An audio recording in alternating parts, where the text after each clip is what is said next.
kalau ada yang bilang reforma agraria itu cuman sekedar sertifikasi tanah atau bagi-bagi tanah, itu kayaknya salah deh. Padahal reforma agraria itu tuh salah satu program yang cukup luas cakupannya dan juga melibatkan banyak elemen dari masyarakat gitu.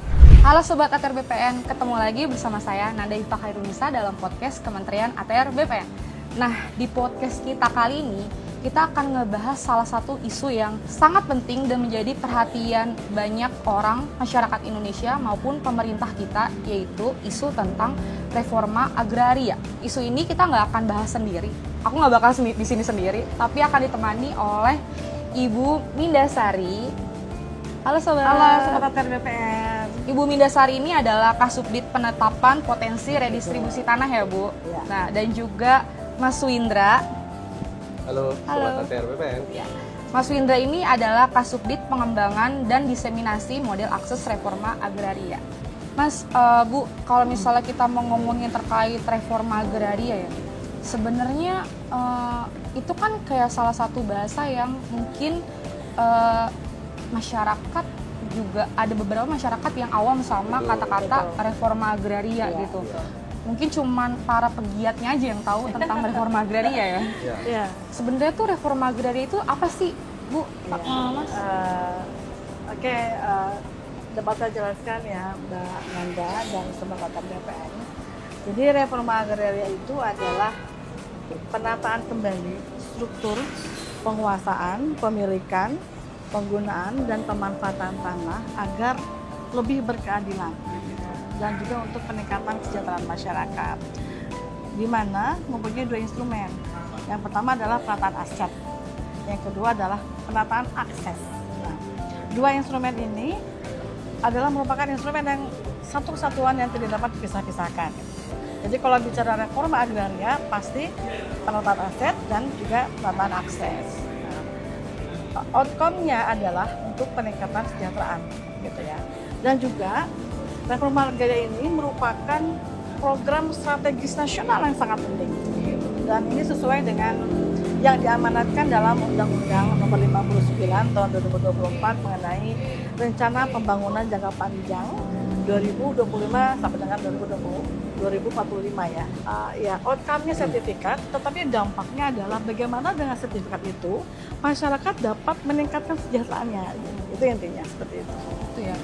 Kalau dari Mas Windra sendiri, Mas? Ya, jadi simpelnya kalau kita pemerintah memiliki tugas gitu memberdayakan masyarakat, menggunakan memanfaatkan tanahnya supaya lebih produktif, berdaya guna, berhasil guna, akhirnya untuk kesejahteraan masyarakat gitu ya. Jadi itu yang kita harapkan dari reforma agraria Mbak Nanda. Kalau berbicara mengenai fungsinya seperti tadi Mbak Nanda tanyakan, tentu tidak terlepas dari dua hal tadi, dua instrumen tadi. Fungsi penataan aset adalah untuk memberikan kepastian hukum. Jadi masyarakat dari yang mempunyai tanah, dari yang tidak punya sertifikat, itu menjadi bersertifikat. Ya, tentu saja setelah penataan aset ini, fungsi yang kedua adalah penataan akses. Bagaimana ATR BPN beserta struktur organisasi atau perangkat daerahnya, disertai juga dengan CSO, itu dapat saling bahu-membahu bersinergi untuk membantu memberdayakan perekonomian masyarakat itu, hasil dari penataan aset itu. Nah, ini dapat dilakukan melalui pemberian modal, kemudian pendampingan usaha, kemudian juga pemberian sarana-prasarana barang-barang untuk usahanya, pelatihan packaging, kemasan-kemasan dalam usaha yang digiatkan dalam satu wilayah atau satu desa kampung tersebut. Kemudian manfaat atau fungsi yang ketiga adalah terkait dengan untuk penyelesaian konflik. Gitu. Konflik-konflik ini kita mengenal adanya LPRA atau lokasi prioritas reforma agraria. Nah, LPRA ini menyangkut dengan beberapa tipologi kewenangan dari beberapa instansi.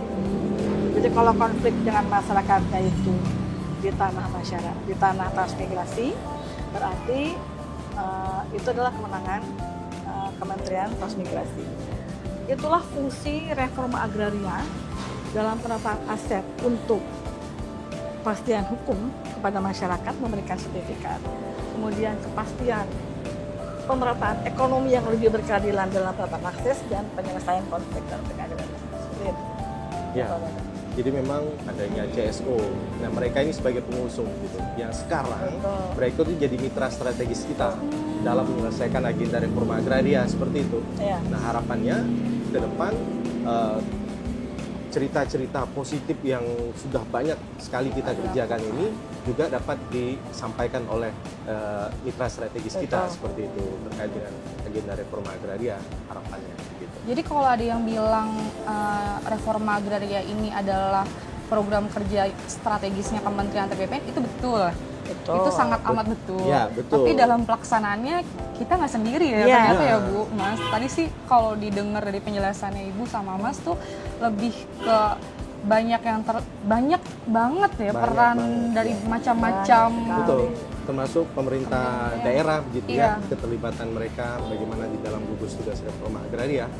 Ya, itu yang perlu kita memberikan pemahaman karena kita juga sangat-sangat bergantung kepada pemerintahan daerah dalam kaitan gugus tugas reforma agraria ini. Jadi kalau CSO datang ke kami atau BPN, jadi di Direktorat Penataan Agraria itu, khususnya di Direktorat Radipom, kami sangat membuka akses, ya, Pak Wida, membuka akses bagi masyarakat untuk menyampaikan pendapatnya, gitu, menyampaikan unek-uneknya, gitu ya.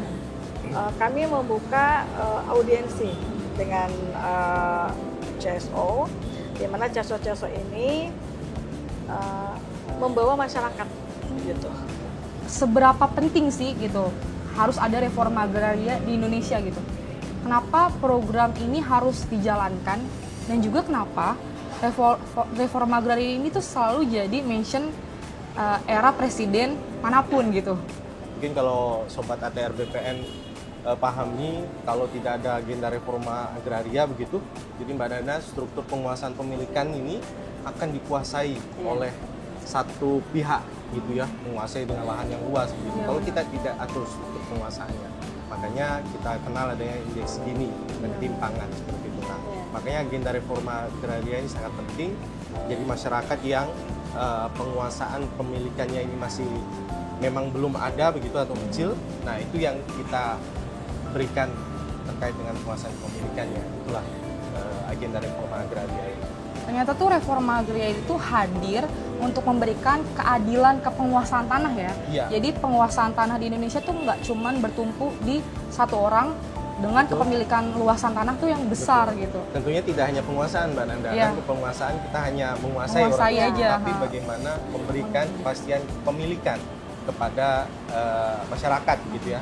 Tentunya di sini bagian dari Sobat ATR BPN yang menonton pasti menjadi subjek ataupun orang yang mendapatkan program reforma agraria. Saya kira Sobat ATR mungkin tidak menyadari begitu ya. Sebenarnya mereka itu mungkin gitu ya mendapatkan program reforma agraria ini, cuma mereka nggak tahu kalau ini merupakan program reforma agraria. Itu sebenarnya. Terus kalau misalnya masyarakat tuh biar tahu kalau ternyata lokasi tempat yang dia tinggali selama ini termasuk dari program RA tuh gimana tuh? Nah tentunya kita Kementerian ATR itu kan punya perwakilan di masing-masing kabupaten kota. Nah inilah kepanjangan tangan kita karena kita vertikal dari kantor pertanahan biasanya akan mensosialisasikan program-program reforma agraria itu, misalnya kegiatan PTSL, redistribusi tanah, itu di mana titik-titik lokasinya dari Instagram kita, sosial media kita. Nah ini fungsinya Sobat ATR BPN harus aware juga dengan sekeliling gitu ya, berita-berita, memantau IG-IG kementerian atau lembaga atau dinas yang memang sangat penting keberadaannya untuk Sobat ATR BPN juga seperti itu. Kalau secara teknis nih, kalau misalnya kita pengen tahu nih, gimana sih BPN tuh menetapkan satu wilayah tuh menjadi lokasi pelaksanaan dari RA? Oke. Ada yang namanya TORA, Tanah Objek Reforma Agraria. Nah, TORA ini asalnya itu berasal dari 3 hal. Berasal dari kawasan hutan, kemudian juga non-kawasan hutan, dan dari tanah-tanah hasil penyelesaian konflik agraria. Kategori yang bisa masuk terkait dengan sumber tora dari non kawasan hutan, atau kita bisa sebut non KH gitu ya, tanah-tanah eks hak guna bangunan, eks hak guna usaha, tanah-tanah telantar, tanah bekas tambang, kemudian 30% dari yang dikuasai bank tanah. Nah, kemudian tanah-tanah hasil dari penyelesaian konflik-konflik agraria yang tadi saya sebutkan Mbak Nanda, yang dari tanahnya itu ada di atas tanah transmigrasi dan seterusnya. Nah, kemudian tahapannya itu adalah pertama usulan data tora. Jadi diusulkan dulu nih. Nah, yang mengusulkan data tora ini ada bisa dari masyarakat, kemudian dari CSO, juga dari pemerintah setempat. Setelah diusulkan, kemudian direkomendasikan data tora ini. Siapa yang merekomendasikannya? Yaitu dalam gugus tugas reforma agraria. Gugus tugas reforma agraria ini, kemudian selanjutnya setelah direkomendasikan dilakukan telahan. Jadi tidak serta-merta menunjuk begitu saja. Nah, dilakukan telahan data tora. Setelah dilakukan telahan, kemudian dilakukan telahan analisis yuridis dan fisiknya, gitu ya. Baru kemudian dilakukan penetapan tanah objek reforma agraria, tentu saja disertai dengan parsialnya berupa peta keliling. Nah, jadi proses bisnis dari awal sampai akhirnya seperti itu. Nah, kalau sudah ditetapkan, berarti itulah yang akan di-SK-kan dalam SK objek tora, gitu ya, dan subjeknya untuk dilakukan persertifikatan melalui redistribusi tanah. Kalau Ya. itu kan tadi kayaknya dari segi yang sangat amat teknis ya. Betul. Prosedur yang emang harus dilalui ketika pengajuan atau Tanah objek penetapan reforma menjadi agraria. tora itu. Iya. Cuman tuh kalau misalnya dari perspektif masyarakat mungkin akan menanyakan gini, ketika dia tinggal di satu kawasan hutan, dia akan merasa kayak, oh ini saya tuh berhak nggak sih atas tanah ini gitu, yang saya tinggali gitu. Ya. Jadi seperti itu tadi usulan data calon tora itu dapat dilakukan oleh masyarakat. Jadi misalnya masyarakat, sekelompok masyarakat gitu ya, itu dapat mengusulkan kepada gugus tugas reforma agraria. Jadi seperti tadi yang dijelaskan oleh Pak Windra, kepanjangan tangan kita di pusat itu ada kantor pertanahan, ya. Kalau tidak salah 486 ya kantor pertanahan ya, seluruh Indonesia, dan juga kantor wilayah. Masyarakat dapat datang langsung ke kantor pertanahan, kemudian memberikan keterangan selengkap mungkin gitu ya. Kalau perlu bawalah apa yang ada di rumah mereka, misalnya surat garapan atau apa itu ya, apapun itu, kemudian nanti oleh kantor pertanahan akan diusulkan kepada gugus tugas reforma agraria. Jadi intinya simpelnya gini Mbak Nana, kalau masyarakat itu yang berada di dalam kawasan hutan ini kan banyak ya di Indonesia ya. Itu kan ada dua kewenangan kementerian, itu Kementerian Kehutanan begitu. Jadi simpelnya masyarakat ini harus dapat pelepasan dari kawasan hutan dulu dari Kementerian Kehutanan atau KTR. Nah, setelah itu prosesnya di balik layar itu ya panjang. Setelah proses pelepasan kawasan hutan itu terbit dari Kementerian Kehutanan, nah barulah proses sertifikasi itu dapat kita lakukan. Untuk beberapa wilayah yang ada di Indonesia, masyarakatnya itu ada yang malah nggak mau tanahnya disertifikatin. Inilah menjadi tantangan di dalam agenda reforma agraria, khususnya bagaimana mensertifikatkan masyarakat hukum adat ini supaya mereka mau disertifikatkan. Nah, tentunya ada sisi positif dari pensertifikat tanahnya seperti itu. Yang pasti kan kita akan memberikan kepastian hukum seperti itu. Apalagi reforma agraria sekarang ada aksesnya begitu. Nah, nanti saya akan cerita bagaimana ada salah satu contoh di Bali misalnya, masyarakat hukum adat itu diberikan hak pengelolaan, kemudian kita tindak lanjuti dengan penataan akses, kemudian mereka dapat akses untuk off-takernya. Nah, ini kan menarik begitu. Ini bisa menjadi contoh ataupun pola yang akan kita bisa informasikan kepada masyarakat adat yang lain supaya ayo kita terbuka untuk mensertifikatkan tanah.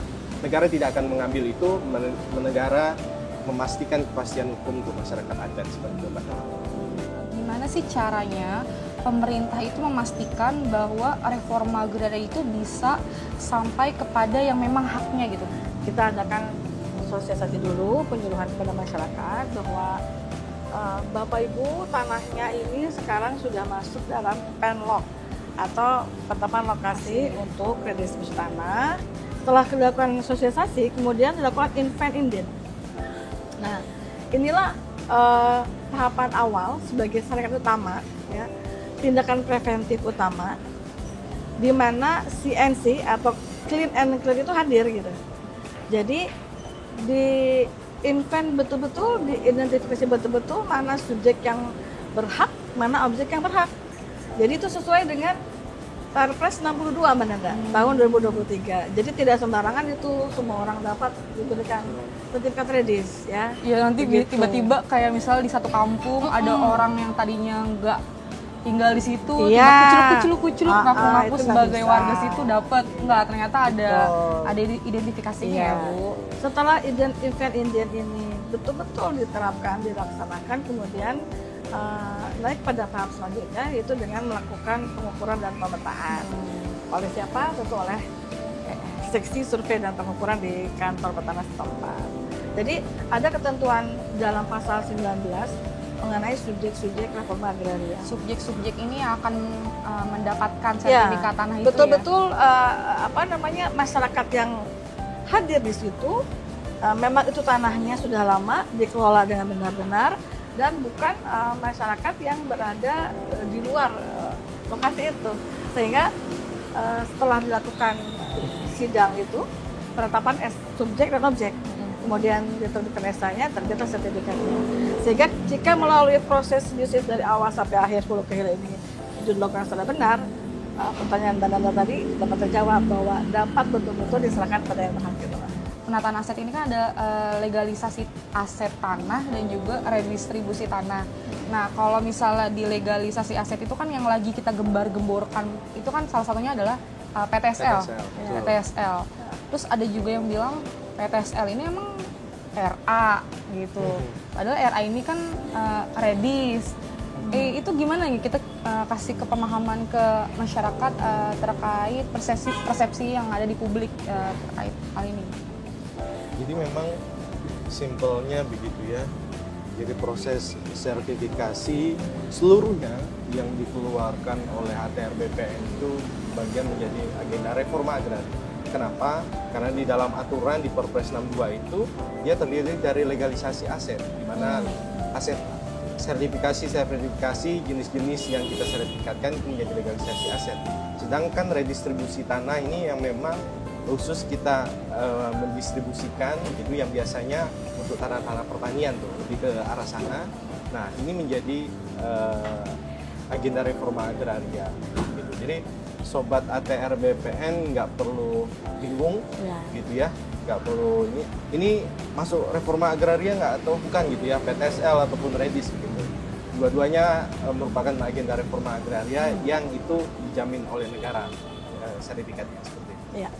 Nah, itu gimana sih caranya kita Kementerian ATR BPN gitu benar-benar memastikan masyarakat tuh bisa memanfaatkan tanahnya gitu melalui program penataan akses itu sendiri. Kayaknya penataan akses tuh mungkin masih awam ya, kayak seolah-olah tuh masyarakat tuh ngerasa ketika dia punya tanah, tanahnya sudah disertifikatkan, tugasnya itu udah selesai, tugas pemerintah mungkin ya. Ternyata dari situ kan kalau tadi aku dengar dari penjelasannya Mas Linda dan Bu Minda, masih ada lagi gitu PR kita. Ketika masyarakat udah pegang sertifikat tanah nih gitu. Masyarakat dulunya tanah-tanah itu disertifikatkan ya sudah tidak ada nilai ekonomi tambahan. Nah inilah hadirnya penataan akses itu dalam konteks ini pemberdayaan tanah masyarakat, gitu ya, bagaimana kita memberdayakan masyarakat yang berbasis tanah. Nah itu penataan akses gitu. Bagaimana kita mendampingi masyarakat sehingga mereka memiliki nilai ekonomi, nilai tambah dari tanah yang mereka miliki. Itu seperti itu mudahnya.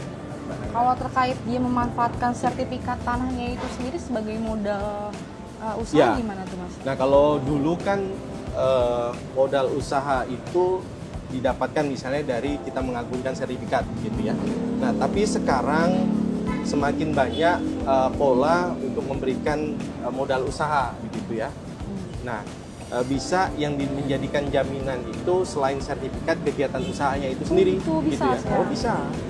Karena melihat dari kegiatan usaha itu berjalan, itu bisa menjadi jaminan misalnya bagi pemberi modal untuk memberikan modalnya. Ini termasuk info yang baru sih. Jadi masyarakat tuh nggak harus menjaminkan sertifikatnya untuk mendapat modal. Ternyata kegiatan usahanya sudah berjalan itu bisa. Di NTB itu Ya. masyarakat sangat kompak.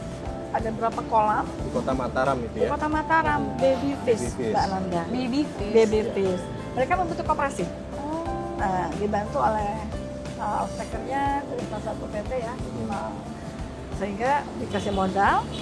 Kemudian kami ke sana mencicipi juga tuh baby fish-nya. Hasilnya. Ya, ada kemasannya gitu. Di dalam kemasannya itu ini adalah produk kerjasama dengan ATR BPN Entah Kota Mataram. Mataram.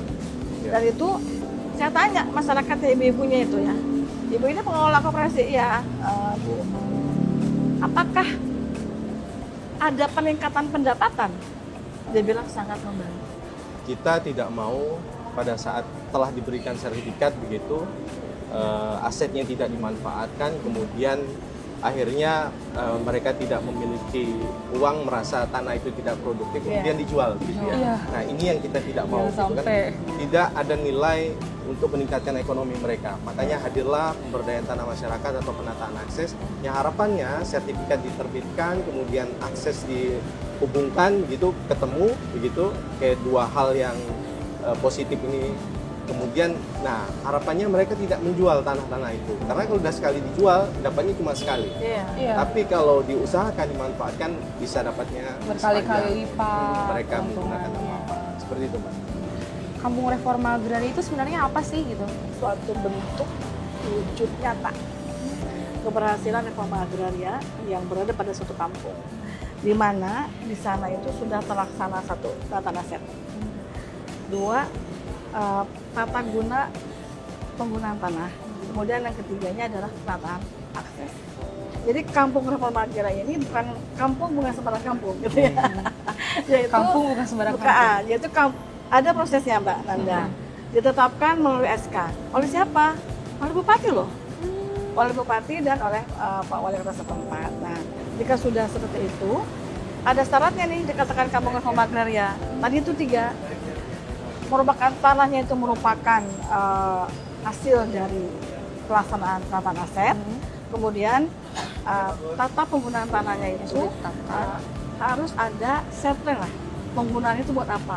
Di sini untuk pemukimannya, kemudian ada semacam shelter gitu ya. Jadi ditata tuh di mana fase-fasenya seperti itu. Sudah ada 192 SK Kampung Reforma Agraria di seluruh Di Indonesia. Oh, itu udah berhasil Bu pelaksanaannya. Nah, Apa masih keberhasilan ini tergantung dari bagaimana si suatu kampung itu terbentuk sinergitasnya. Jika dia sinergitas antara ATR BPN dan stakeholder terkait, pemerintah setempat itu, kemudian dengan off-takernya itu bagus, maka itu banyak sekali contoh-contoh itu dapat berhasil, Pak. Betul-betul dapat meningkatkan indeks pendapatannya. Nah, ini Mbak Nanda, kita cerita kampung RA ini ada salah satu kampung di Pandeglang, itu namanya Desa Bantul. Ini kampung RA terbaik. di satu Tahun- Indonesia? Betul, di satu Indonesia nih. Desa ini mendapatkan penghargaan dari Kementerian Dalam Negeri. Pada saat itu diserahkan langsung oleh Pak Mendagri, Pak Tito, ke Kepala Desa. Menjadi kampung reforma agraria terbaik di Indonesia. Nah, ini harapannya menjadi trigger bagi kampung-kampung atau desa yang lainnya untuk berbuat demikian. Makanya tadi saya awal itu sebagai laboratorium gitu ya. Bagaimana kalau dari kampung atau desa yang lain ingin melihat bagaimana contoh sukses pelaksanaan reforma agraria itu, ya ada di kampung. Jadi trigger ya? Nah, Ya, jadi trigger seperti ego itu. gitu. Sebenarnya tuh Mas, apa sih yang bisa menjadi salah satu kriteria yang menyatakan kalau kampung RA ini ya sukses gitu yang tadi bilang ya. Apa aja komponen-komponen penilaiannya gitu? Yang jelas dengan adanya kampung RA ini sudah ada komitmen dari pemerintah daerah gitu ya, karena bupati yang menetapkan kampung RA ini. Ya. Nah, bagaimana tadi Bu Minda bilang sinergi dari berbagai pihak gitu ya, terutama kepala desa yang ada di situ gitu ya. Kemudian kantor pertanahan. Nah, bagaimana mereka bergerak bersinergi begitu dapat menjalankan roda ekonomi di sana gitu ya, mulai dari kecil pastinya hingga dia berjalan secara sustain. Jadi itu kalau misalnya kita mau mensukseskan kampung reforma agraria ini untuk beberapa masyarakat mungkin ya di seluruh Indonesia, itu tuh dari kitanya sebagai masyarakat emang harus aware dulu ya. Betul. Untuk mau gitu, mau membangun rumah kita lah ibaratnya yang menjadi tempat kita tinggal. Terus gimana kita juga membangun sinergi ke pemerintah daerahnya. BPN akan turun langsung ke sana dan mensupport kegiatan dari apa yang sudah dijalankan sama desa tersebut. Ini juga Mbak Nana, ke depan ini kan kita harus menyesuaikan dengan generasi yang sekarang, Gen Z gitu. Gen Z. Kita akan coba buatkan poin-poin titik-titik reforma agraria yang ada di Indonesia, lengkap dengan potensi gambar-gambar visualisasi yang menarik buat Gen Z sekarang. Sekarang kan itu keren. posisinya di mana, pokoknya kalau itu Instagramable itu tetap dikejar kan gitu kan. Iya lagi. Nah, itu Tempat foto-foto ke depannya kita akan buat seperti itu supaya reforma agraria itu tidak hanya dari generasi yang dahulu, tapi generasi sekarang itu memahami dan mengerti. Bisa reforma dinikmati agraria. seluruh kalangan. Nah, Itu harapannya. Ya, Itu harapan tuh kita. kapan kita bisa tahu hal itu tuh? Kita sudah memulai dengan mengidentifikasi 192 reforma agraria di Indonesia. Nah, Sebenarnya ada nggak sih reforma agraria di perkotaan gitu? kemarin saya baru dari Kabupaten Tangerang. Ini bisa kita sebut Jabodetabek ya. Ya. Nah, Jabodetabek Kabupaten Tangerang itu dia ada lokasi penataan akses yang meraih penghargaan 30 besar ya. Oh, apa tuh Mas? Itu dia desa eduwisata. Jadi desa yang menggambarkan miniatur Indonesia. Jadi menarik. Jadi saya ke sana itu dia ada pura, ada vihara, ada masjid, ada gereja. Ih, keren banget. Keren kan? Oh, keren. Jadi puranya itu udah kayak di Bali. Oh gitu. Nggak usah jauh-jauh ke Bali, Nah, guys. desa ini Desa Sodong namanya. Dia juara tingkat nasional menjadi desa terbaik di tingkat kabupaten, provinsi, sekarang berusaha di tingkat nasional. Nah, itu dia di wilayah perkotaan, Kabupaten Tangerang kan. Dia termasuk di wilayah perkotaan yang ini yang akan kita dorong supaya dekat pada masyarakat ya. Yang selama ini mungkin di hutan-hutan atau di desa-desa begitu ya. Nah, yang dekat inilah yang nanti kita coba tonjolkan supaya generasi Gen Z ini bisa aware, bisa nyari ini loh reforma agraria kan gitu. Ini loh Gitu kan, apa yang sedang kita bicarakan.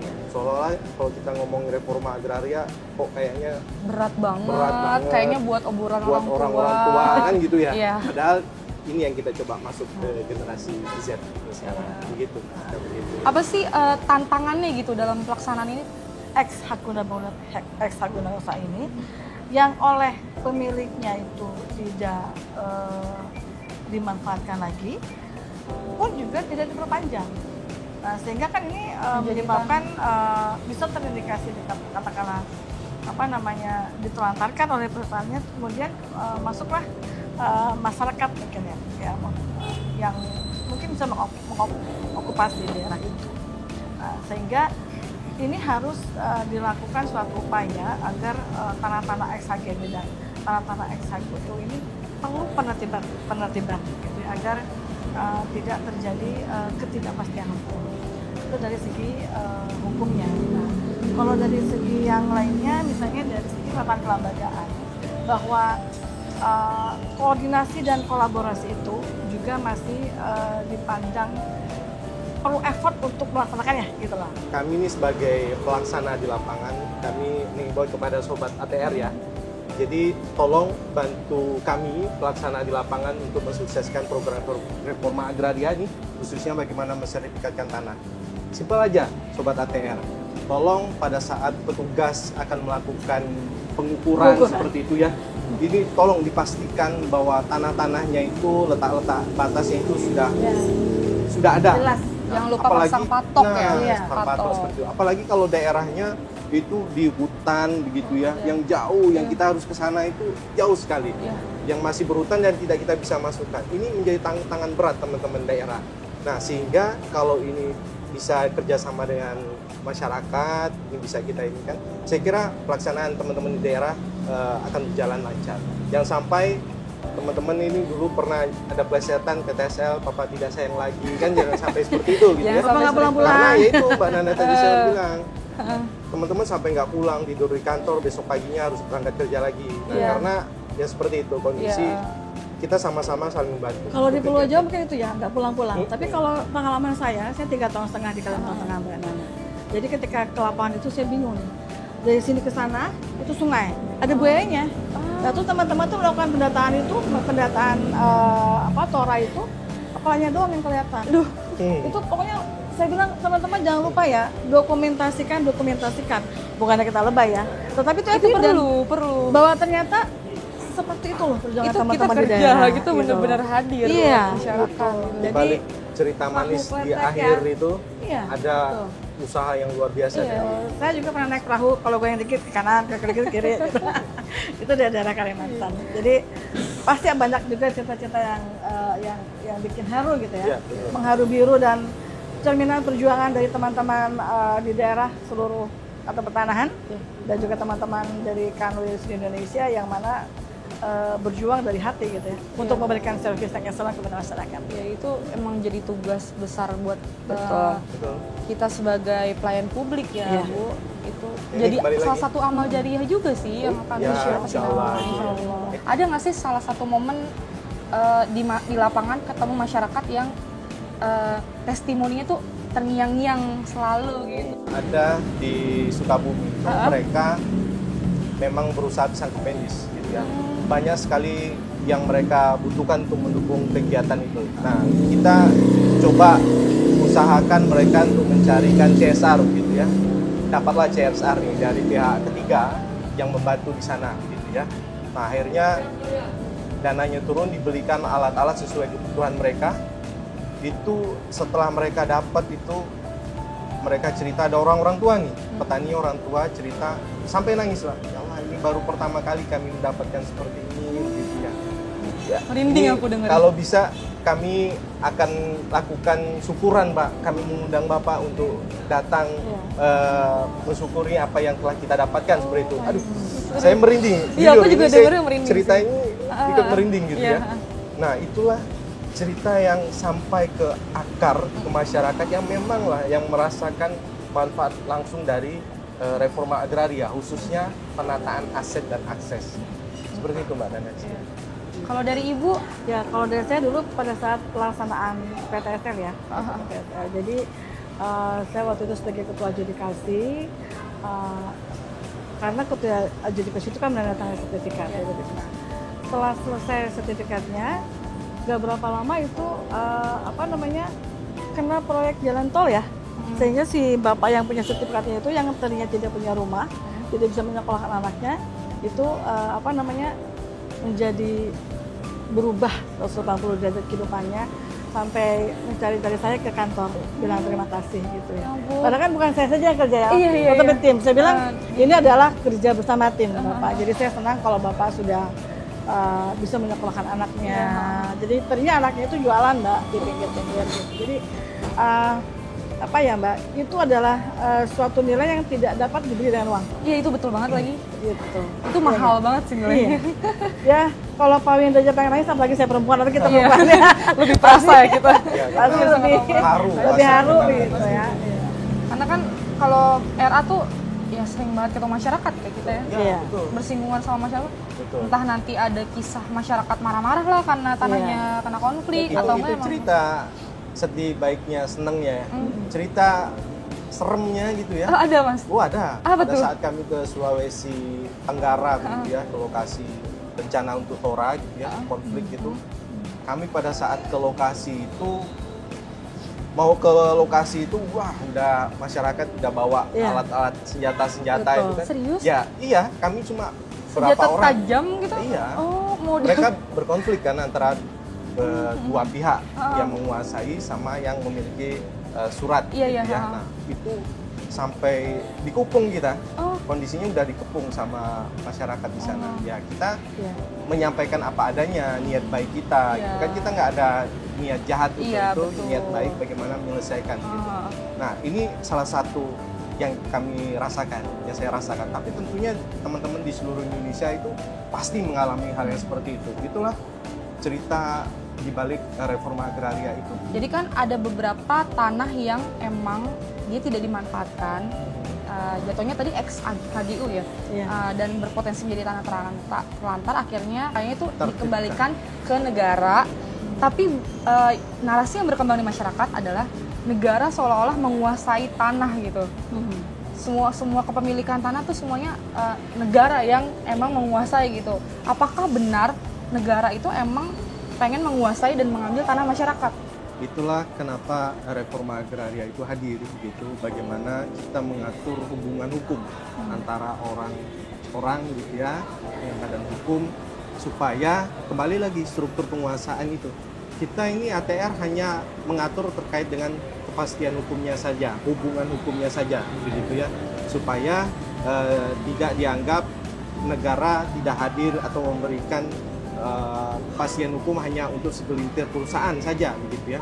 Padahal tidak, kita tidak mengambil, kita tidak menguasai, tapi bagaimana kita mendistribusikan, memberikan kepastian terkait dengan struktur penguasaan dan penggunaan, gitu. Jadi intinya udah dijelaskan ya sama Mas Windra, enggak, negara tuh sama sekali nggak menguasai tanah, sekali. tapi kita justru membantu tanah itu sebenar-benarnya adil gitu untuk Betul. masyarakat secara kepemilikan melalui reforma agraria ini ya Bu. Oke, nah seperti di awal tadi saya sampaikan Mbak Nanda terkait dengan masyarakat hukum adat, ini ada cerita yang menginspirasi gitu ya, bagaimana masyarakat hukum adat di Bali, di desa adat Asaduren itu yang telah disertifikatkan hak pengelolaan oleh kita gitu untuk memberikan kepastian masyarakat hukum adat di sana. Kemudian mereka pada saat itu kepala desa nelpon saya nih, Pak, mau dong saya difasilitasi untuk bisa usaha kegiatan pisang kapedi seperti ada yang di desa sebelah gitu ya, ada perusahaan kapedi seperti itu.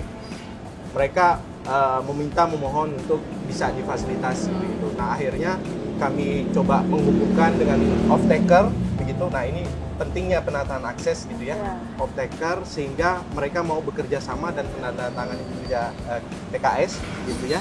Nah, sehingga mereka mendapatkan bantuan bibit, pisang kapendis, bantuan alat pertanian, sampai terjadilah penanaman perdana pada saat bulan Februari di puasa pertama tuh, sebelum puasa pertama. Nah, alhamdulillah itu mereka mendapatkan penataan aset dan akses dari lokasi HPL masyarakat hukum adat pertama di Indonesia.